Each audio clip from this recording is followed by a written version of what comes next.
UFC 327 is next weekend, and today I'm very excited to be talking to y'all about my full card predictions and breakdown here because of the nature of the beast. Let's go for that. We have an amazing card to look forward to from top to bottom here. And starting off with the first matchup we got, it's Charles Radtke, the real American of real Americans, taking on Francisco Prado here. My prediction is gonna be Charles Radtke. I believe both of them had different opponents on different cards, but here we are now, man. And Prado, this Argentinian Drew Dober, this Crimson Chin, he should be the next Brock Lesnar of a prospect, but at the end of the day, he just hasn't really been able to put it all together, man. He is a talented striker. He does have decent volume. He's very tough and very durable, and it shows because he's only losing via decisions in the UFC, and he was even more so of a grappler prior to getting this big step up in the promotion, but at the end of the day, like I said, hasn't really been able to get too many wins or even notable moments. He's barely even taken rounds, and dude, this guy was out-grappled by Jamie fucking Malaki, which is very crafty. Even though it's 3 years later, he's still getting a Charles Radtke now, which is a tougher matchup. It's a better fighter. And Prado is still ever improving, so granted, like, because he's so green, like a Piccolo, he's only 23 or 24 years old, he's only going to get better, but he's consistently losing to guys that I think Radtke can beat. I mean, Radtke is more of a wrestler than a striker, but he still packs a decent amount of heat behind his hands to where I think he'll be able to do fine on the feet against Prado. I don't think Prado has anything he hasn't seen before. I don't think Prado has shown off like some crazy KO ability in the UFC, to where I'm going with Radtke here, man. I think in terms of just the grappling especially, he has the better takedown entries. Like, Prado's barely pushing it with the double digits here. He has a real submission game, and yeah, he has a questionable chin at times, but I rate his experience better, and I rate just his well-rounded skill set better. And Prado is just a bit small for the weight class. He's 1-3 in the UFC. I think his talent level is better than his record suggests, but Radtke is a tough out beyond all tough outs, okay? So I say a Charles Radtke decision here to open up the card. Moving on up next to Kelvin Gastelum taking on Vicente Luque, and we really must be in the Matrix, y'all, because I'm picking Kelvin Gastelum here, and obviously a couple years ago, it would be a different story, even with the lighter man skill of Luque, and him probably being the more technically skilled fighter, and him being much more consistent to make the scales. Like, Kelvin Gastelum, you gotta find this guy outside the dumpster, outside the Apex, and he's chewing on a Happy Meal, you know what I'm saying? Gastelum, though, regardless of that, has proven that he's still very capable of getting wins, even if it's not against the best level of UFC comp, like D-Rod, Chris Curtis, Dustin motherfucking Stolefish. You better strap in your seatbelt, kid. You know what I'm saying? And while he's been proven to be exposed to submissions, and I don't mean Jimmy John's, all right? So chill the hell out, Kelvin. I mean that he's still very durable on the feet, regardless of being not so durable on the ground, if that makes sense. I just don't think that Luque is going to be able to finish him at this stage in his career. Gastelum is going to be much more comfortable to stay in the fire and take Luque's best shots. He does have simplistic but efficient boxing. He has solid takedown defense, but more so he's very hard to hold down for long. And when you're going against a guy like Luque, who has a nasty submission game, especially his Dars, I just don't think Luque is like this up-and-coming Sean Brady, who is actually someone who was able to submit Kelvin. You know what I'm saying? Kelvin does have a heightened... This motherfucker is making me so hungry I can barely speak, okay? Him wanting food makes you want food, I'm gonna be honest. But he has a height and reach disadvantage here, man. He's built like my college mini fridge, speaking of snacks, and he does lack power, ultimately, regardless of the build. He struggles to make weight, but ultimately, I think he'll keep the fight on the feet here with this necessary takedown defense and just doing a little bit more in the striking each round, because Luque, yes, he's more well-rounded. Yes, he's a heavy pressure fighter. He's got solid Muay Thai, and he consistently gets the hell after it. He's got good low kicks as well, but his poor defense and his poor head movement, the complete lack of momentum, and the high amount of strikes that he absorbs consistently, I just feel like I have to pick against him here because Kelvin, he might be a meme, but he is crafty. You know what I'm saying? I can't even believe I gotta say that, but traditionally, Luque can struggle with southpaws as well, which Gastelum is. So I sense a close 29-28 here, a possible robbery, some people might say, but I'm going to trust in Gastelum here. It's crazy I'm going to say that, but here we are. Up next to Kevin Holland taking on Randy Brown here, man. And get ready for every parlay to disappear in front of you like it's Peter Parker in front of Tony Stark, okay? Because it's another Kevin Holland fight. Y'all know how this goes. This time around, this coin flip of a fight here, I'm going with Randy Brown. I dig the matchup. It should be a fun striker spectacle here. It's two long, rangy guys who hit pretty decently hard here. Well, you could, arguments for Brown or not. But at the end of the day, I like this fight, okay? Holland has a lot going for him, but it seems like he really just kind of consistently struggles to live up to the hype recently. Yes, he's very active. Yes, he's usually entertaining. And yes, I respect it. Plus, he's very durable. I mean, really, he does have a lot of things going for him, man. He's got a massive reach. He has good hand speed and combinations. He has nice straight punches down the middle and a good cross. He implements crafty kicks of his own and good knees to the body to maintain distance well. Like, this guy should be the champ of all champs, the king of kings. He has a submission threat as well. He's the more well-rounded fighter with good BJJ. However, it's Kevin Holland, man. It's Kevin Holland. This is mostly just going to be a pure stand-up fight. And within that, Brown is a demon on the feet, man.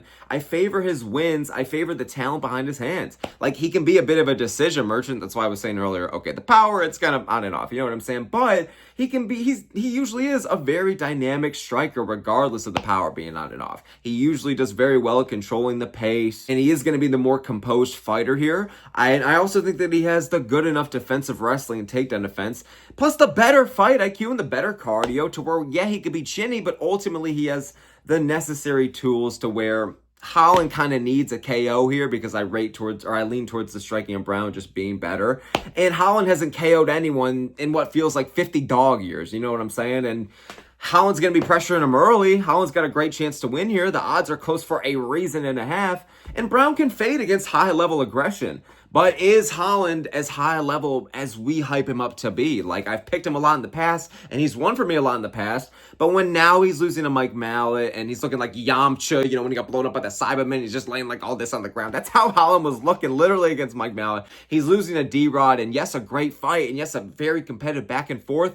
But that's the thing. It's a very life and death anime level fucking war against D-Rod, okay? This isn't exactly the prime Holland where, who does that to Jacare Souza? But the other thing here, man, is that Brown also hasn't lost back-to-back fights in the UFC, and he's been around for a long, long time. I don't know if Holland's going to be the guy to do that. You know what I'm saying? I'm going with a Randy Brown decision. I'm trusting in the takedown defense, the sharper striking. And Holland, again, I just don't like where he's at this stage in his career. He can totally and probably should be able to get a win here just by being the more well-rounded guy, maybe get some kind of crafty sub here, or maybe even some TKO with high aggression. But I just can't trust in it, man. This probably isn't a word, but maybe it should be. But I'm trusting in the winnability of Randy Brown. Yep, okay, hopefully that makes fucking sense. All right, moving on to the next fight we got here, man. In the hardcores, please keep it in your pants for this one. I know it's a great fight. I know it's a barn burner. I appreciate it as well, but it's Cub Swanson versus Nate Landwehr here, man. I'm going with Nate Landwehr here. Nate the Train, baby, and we have two really exciting fighters here. Again, there's a reason why people are so amped up for this one on the prelims,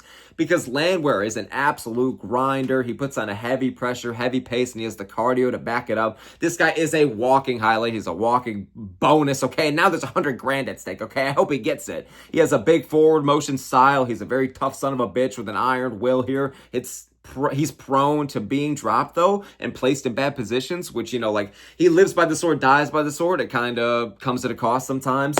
But he is a slugger where he's just going to thrive in the pocket, and he brings the dogfight out of guys. And plus, he kind of has this random on and off submission game. But ultimately, if he's able to survive the early onslaught or danger of Swanson, I believe that he should be able to take this fight, man. He is susceptible to getting KO by early finishes or being just taken out of there in general, man. He can have poor striking defense, and he is coming off of 2 losses and kind of rough losses recently. Oh my God. But at the end of the day here, I'm going with him over Swanson because Swanson just seems to be out of his prime, already retired now, and he's coming back. And even though this is just kind of a rock versus hard place matchup, I favor in that environment the younger, more explosive guy who both these guys have taken a ton of damage, but somehow Landwehr less here. Swanson has good reflexes, plenty of experience, but again, with that comes a lot of damage. But regardless, he has an unorthodox striking style with a nice kicking game and good feints, nice power as well. But again, man, as much as I like Swanson, he just ain't the fastest or most hard-hitting that he's ever been in his career. He's 42 years old. That's like old man Stipe status.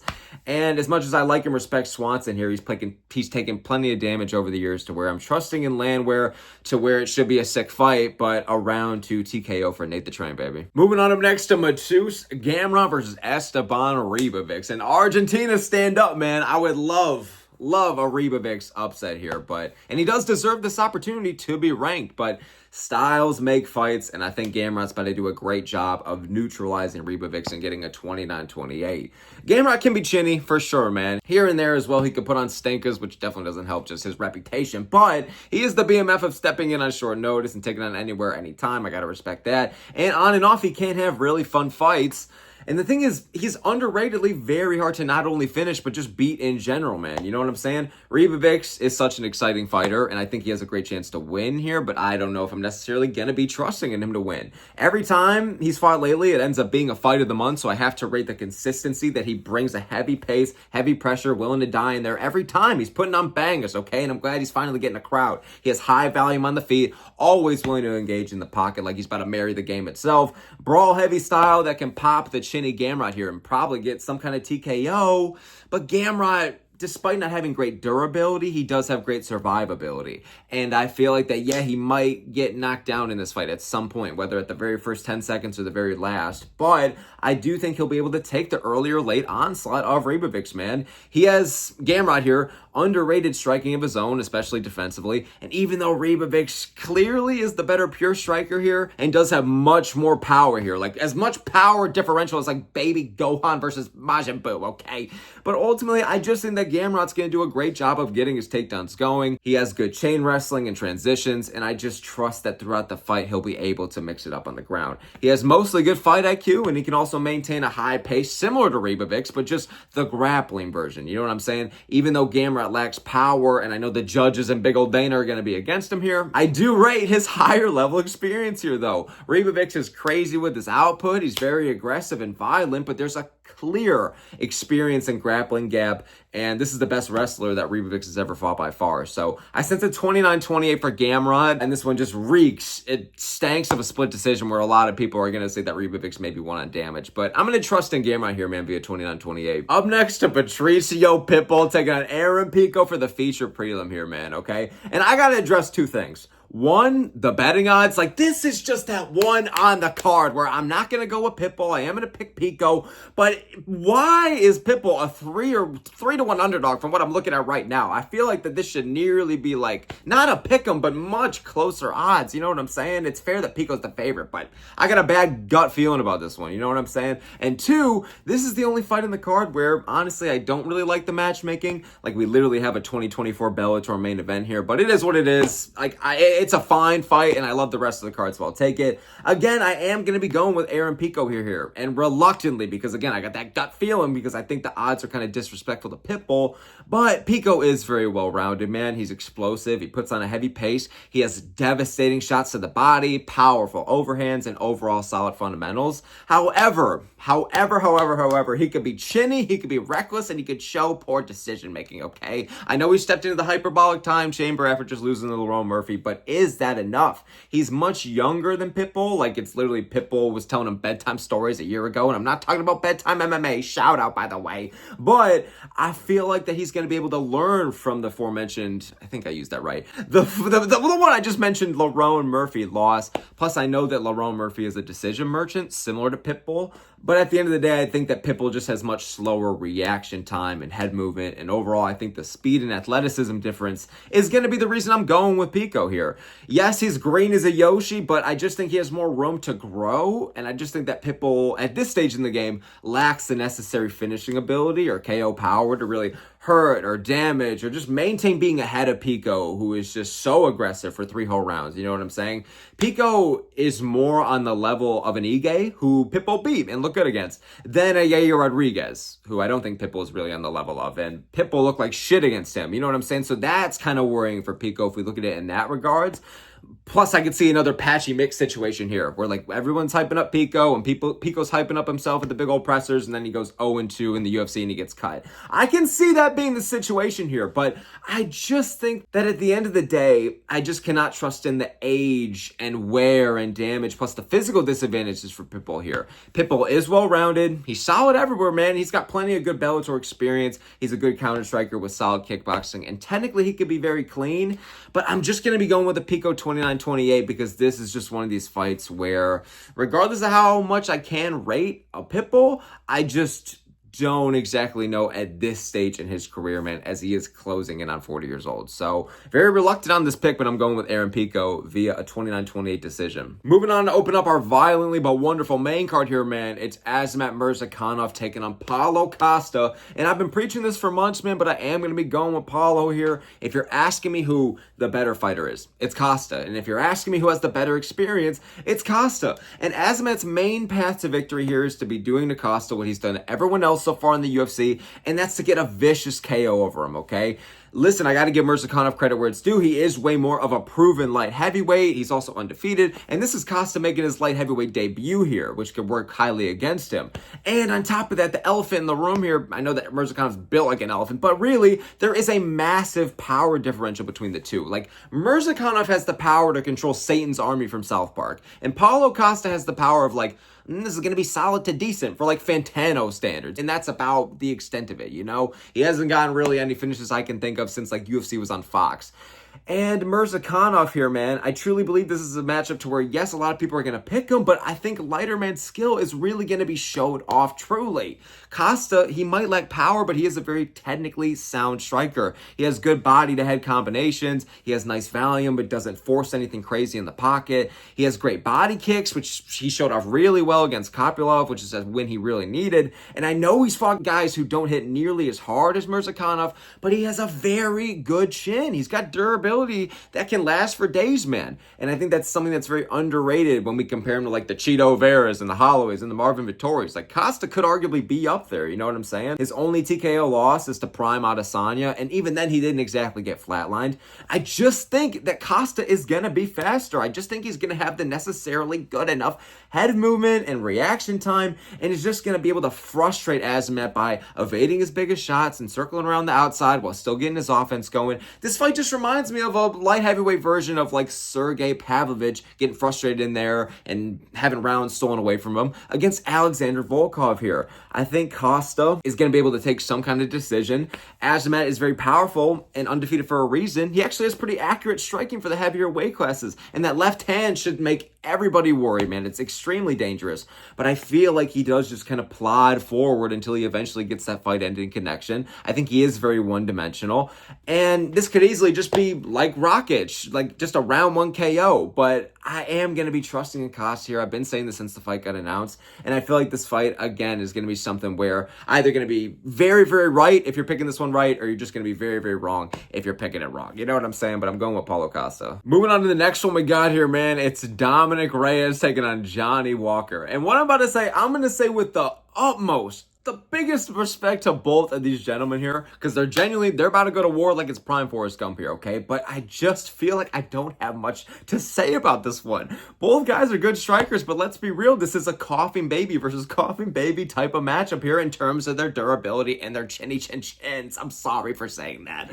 Both of these guys have good firepower to take each other out, but that's the problem. Like a gust of wind could blow them away and take them out of there via round one KO. Walker recently got a win over Zhang Wenyang, which was great. He showed off good wrestling and fight IQ and better experience. And Reyes, though, to complement that, or I guess counteract that, counter whatever the fuck that, okay? He has great takedown defense, which is going to be shown off in this fight. Maybe. Probably not, actually. Actually, we're not going to make it that far. But he's the smarter fighter. And he's experienced as Walker. So Walker doesn't really have any advantages of him over here, like the ones he got to show off in the Zhang Wenyang fight. And also, Reyes has a nasty left hand and good timing here. So I'm going to be going with Reyes via a round one KO.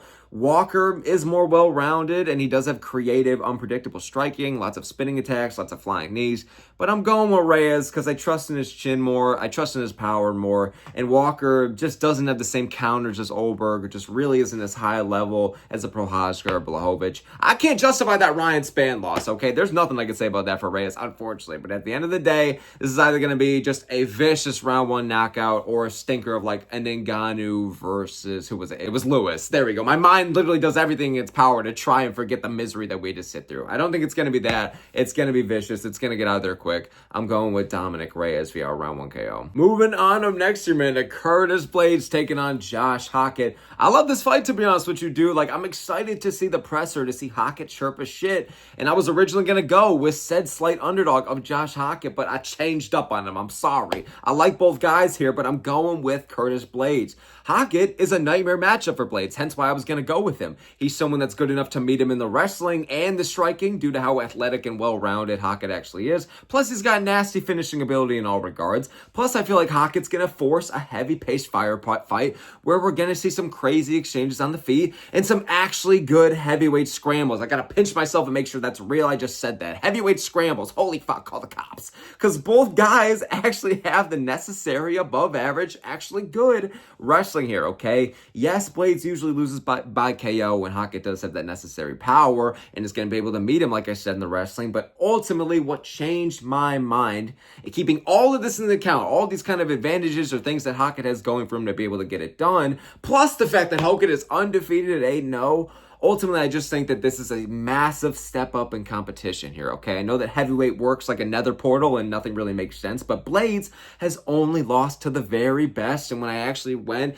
and maybe this is going to be the downfall, and maybe Hokit's actually going to go out there and just win based on styles make fights, and eventually the torch has to be passed. But when I really was watching back these two fights, right, and really just rating the experience, I do think that Blaydes has just showed up time and time again and has consistently held down his spot to, not be a champion, but maintain top 5 status. And we just saw like Rufus Gaethje be able to do that. You know what I'm saying? Like, that has to be rated. And he's been consistently able to beat guys who shoulda, coulda, woulda, were supposed to be the people to beat him. You know what I'm saying? Blaydes is also someone, like I said, who's well-rounded, but we've actually been able to see it at a higher level and for longer. And again, maybe I'm looking too much into that, but he has a nice one too. He's got a good uppercut on the feet. TKO'd Almeida that way. He has nice level changes to get his double legs going, which ultimately shows off that he does have good wrestling and good ground and pound. And I just think, man, I think he's going to survive the storm of Hokit and catch him with a nice counter or maybe just something to be able to get the better of him in the grappling to where we might see a TKO down there, man. Because this fight, I just feel like is going to be a finish. Again, it's two guys who actually are well-rounded and actually have good power. I like the matchmaking, man, and I like Hokit, and I like his personality. I feel like these, like what a turning of the tide, man. These are the two guys you really got to tune into the presser to see. But at the end of the day, even though it would be kind of fun to have a new exciting name in this dry bones of a heavyweight division, I do have to rate how difficult it is to actually be able to beat Blaydes or find that knockout, that one in every 5 fights it actually happens. I think Hokit might be able to win the first round or maybe in the first 2, but I do think he's going to be a bit more hesitant than he usually is against like a Denzel Freeman. I think he's still going to try and take this one to the ground early to see how that goes, but I just think he'll be unsuccessful with it. I think the gap in experience is really going to show here, man. And even though, again, Hokit could totally get it done, he's only a slight underdog, and I am rooting for him here. I do think he's got the plot armor, but ultimately, who do I think is the better fighter from what I've seen? I do think it's going to be Curtis Blaydes here, man. Okay, so I'm going with Curtis Blaydes via a round to TKO after possibly and probably losing the first round, but I'm going with Blaydes here, man. Risky pick, but who the hell knows? Moving on to the last, but definitely not least, my friends, okay, because it's our very violent king, Yuri Prochazka. I was just saying that Joshua Van is my boy, okay? And he is, but Yuri is my pound-for-pound favorite fighter here, man, okay? It's him taking on Carlos Ulberg here, very high-level matchup. Some people are saying, like, oh, whoever's the champion, whoever's the winner of this fight isn't the real champion. Pereira just left, and this is the ghost championship, the ghost title, what the fuck? I don't think that's true, man. I think that Ulberg's on a great streak and is deserving of fighting for a belt, and I think that Yuri is a guy that has never lost in the UFC to anyone but the champ, so it just seems pretty fair, okay? At the end of the day, I'm going with Yuri Prochazka via a 4th round TKO. I'm tempted to say a decision, man, but no Yuri fight goes the distance. No Yuri fight is boring, and he's either violently KOing you in front of your loved ones or vice versa. And trust me, there's tons of reasons to go with Ulberg. He is on a great streak. He is a great striker. He has a great team behind him in City Kickboxing. He has great timing, great shot selection, and great, most importantly, counters that if Yuri doesn't have the necessary head movement that he's been developing recently, Ulberg can totally catch him rushing in with some check right hook or something fucking crazy that is going to give me nightmares for the next few months, okay? I do think, though, that even though Ulberg is very precise and very slick, for the heavier weight classes, and again, he's only lost once to the big old Kennedy Nzechukwu, I do think that Yuri is the guy to be able to beat somebody like Ulberg, okay? Yuri is the guy to where Ulberg might be more technically sound and is just going to be able to be more precise with the jab and is going to be able to pump his way to a 49-46 crisp decision. I'm sorry for the accent, but I just think that Yuri consistently says, fuck that every time to the plot, okay? I think this is some kind of quote. Like, if you give him the script, he don't know how to read, so he just does what the fuck he wants, okay? That is Yuri's fighting style. Plus, listen, Yuri's fighting style, he's an absolute animal. He's an absolute marauder. It makes no sense that he's as good as he is, but the fact that he is so powerful, the fact that he is so actually well-rounded, the fact that he actually, yes, puts himself in a lot of danger, but he's able to just survive, and he has such an insane mental toughness and will to fucking win and drag you to the deeper waters. I think that genuinely he has the style to bring that ugly dog fight out of Ulberg. And I think that him training with the Kai Kara Francis and the Israel Adesanyas, these guys who, listen, they can get their fair share of knockouts, and so can Ulberg, clearly. But at the end of the day, I feel like that those guys are much more just, they want to keep it technical. They don't want to have it be some kind of dogfight, okay? Especially an Adesanya and Ulberg kind of style, right? Because when that happens for Adesanya, he can be able to get TKO'd. But and when in Ulberg, he was able to get TKO'd by Nuzujuku because he was just rushing in. This is before he was really just kind of more so on the back foot. Really was just kind of, yes, he got a ton of KOs on the come up. The power is still something to be worried about for Yuri. But at the end of the day, ever since then has kept it much more of like a clean, composed kind of fight. And Yuri does that 0% of the time. He never goes to the distance. He never has a boring fight. He's either finishing you brutally or vice versa. And I do think that Yuri is going to have the necessary heavy pace and pressure. I mean, this fight's purely going to be standing. Let's be honest. If anybody takes this to the ground, it's probably going to be Yuri with a couple takedowns, to be honest. And honestly, man, this guy submitted Glover to Shera here, man. I just think with Ulberg, yes, he might be the more technically sound fighter. Yes, he likes to keep it clean and composed. But again, that does not matter in this kind of fight. And I just feel like Yuri is someone who is worthy of being a champion. He was a champion. He is that good. I feel like that's why I'm not just kind of saying this because I love the guy as a fighter.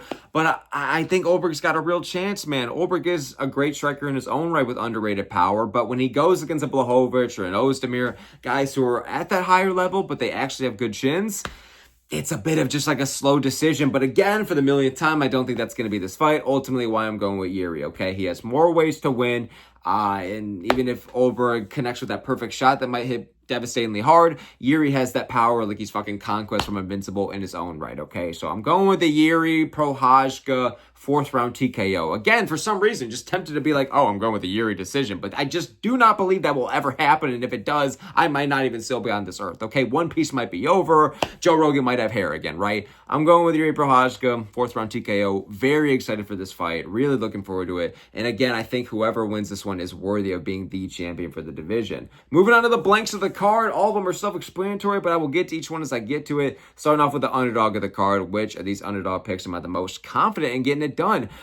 For all the smoke standards, man, I picked a pretty decent amount for this one here. Not too many on the prelims. But then when it came to the main card, I ended up picking Paulo Costa, who's now at a plus 160, and Joshua Van at a plus 145. Sorry, I had to stutter there because, again, for literally weeks and weeks, I was going to go with Josh Hokit, but I'm actually changing up, man. So those are just going to be my two underdogs of the card here, but my actual underdog of the card, if that makes sense here, is going to be Joshua Van. Like, with Paulo Costa, I do have that gut feeling, but I also feel like it could just be a smart pick. I think logically, I don't feel like it's forced. Again, I have been saying it for a while, so I'm confident that Costa could get it done. But Joshua Van, it just feels right. Like, it feels like it's going to be just some coming out performance from here to where Costa could be the same thing. I just feel like if it is going to be a little bit more unlikely, that's why I'm going to trust in Joshua Van to get his done, to where underdog of the card is going to be my boy Joshua Van here, man. All right. Moving on up next to the locks of the card here. Which of my picks am I the most confident in getting it done?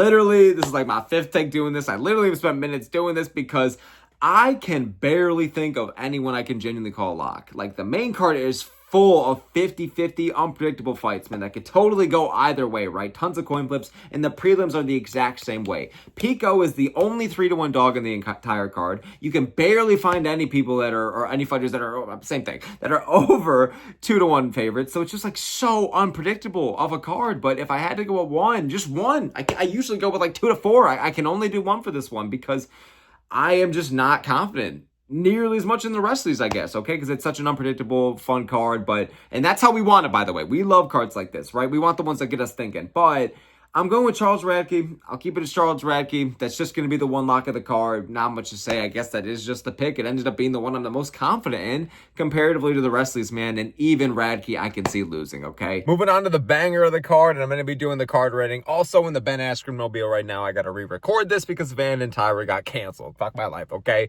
The banger of the card here is going to be Swanson versus Landwehr, man. Yeah, it's not the craziest fight ever to have on like a numbered event main card, but if you just want to hear about how the fight's going to go, if you just know stylistically how each guy stands and bangs every single time or damn near, and even on the ground it might be crafty, okay? Because genuinely, it should be a firefight. It should be a scrap. Both these guys are known to just live by the sword, die by the sword. There are so many matchups on this card. You could also argue like Murzakanov and Costa, or even like the main of Prochazka and Ulberg, because I've never seen a UFC fight, and I probably never will. But these guys are just known for just shedding blood in this matchup, so this is the banger of the card. Should be some kind of sick TKO or war here. And moving on to the card rating, what am I going to rate this from 1 to 10 based on the spectrum you see on your screen? I'm going to give this one a 7, man.